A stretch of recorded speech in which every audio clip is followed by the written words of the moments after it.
The 2026 Met Gala just happened, and I need to talk about it. Because underneath all the outfits and the red carpet smiles, there was a lawsuit being settled, a billionaire sneaking in through the back door, and at least two moments that the media is completely glossing over.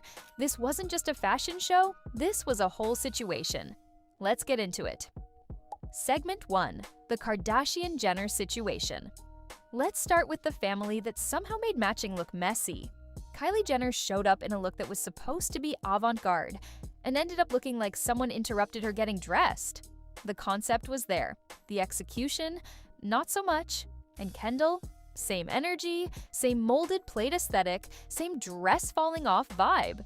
If you didn't know better, you'd think Skims sponsored the entire theme. Kim's look actually had a real concept behind it. She collaborated with artist Alan Jones and referenced his iconic 1960s body plates. On paper, that's interesting. On camera, it read like a Power Ranger. And Lewis Hamilton, her boyfriend, didn't even show. So Kim walked in with her mom Kris instead, who honestly kind of stole the moment. No shoulder pads, no boxy suit, just a flowy look and what appears to be a very recent thread lift. Kris Jenner arrived at the Met Gala freshly threaded and barely smiling, and somehow she was the most talked about Jenner of the night. When your mom outshines you at your own industry event, it's time to fire the stylist. Kim has given us iconic Met looks before. The raindrops, the Thierry Mugler. This was not that. And dressing like matching family photos was not the move. Just saying. But the Kardashians weren't even the most talked about part of the night, because someone else showed up to the Met Gala just hours after one of the most controversial legal settlements in Hollywood, and her body language told a story her smile was trying to hide. Stay with me. Segment 2.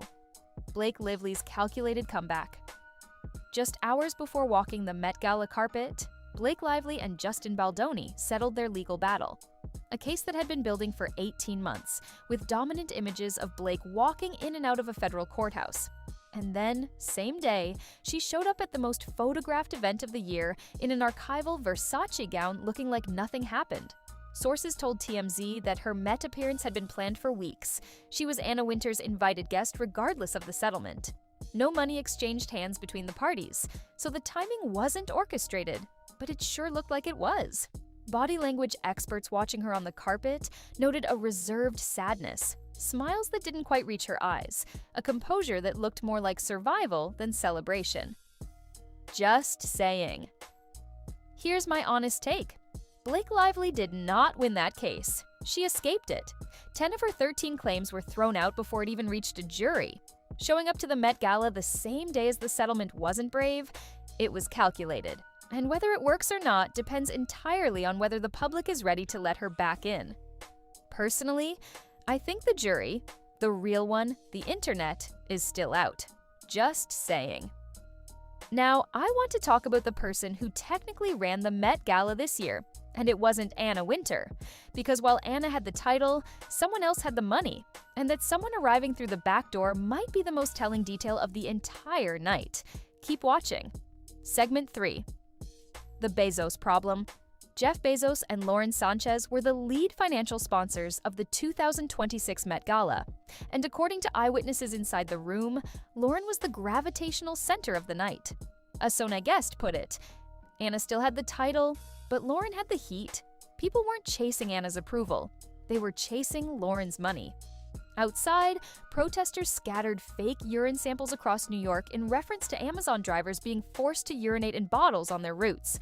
Bezos himself skipped the front entrance entirely and slipped in through the back. Meanwhile, his wife was inside giving speeches about fashion as art. Just saying. Doja Cat walked barefoot and talked about being grounded at a gala sponsored by the man whose workers aren't allowed bathroom breaks. I'm not saying the irony wasn't lost on everyone. I'm saying it was lost on everyone. Fashion as art is a beautiful theme. Fashion funded by Amazon is a different conversation entirely. Just saying. So that's the 2026 Met Gala.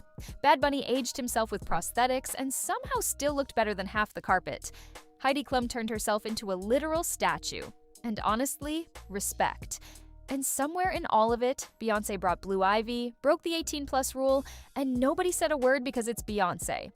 The fashion was fine, the drama was better. Drop in the comments, Who had the best look, and who do you think really won the night? Because I have thoughts, and I have a feeling so do you.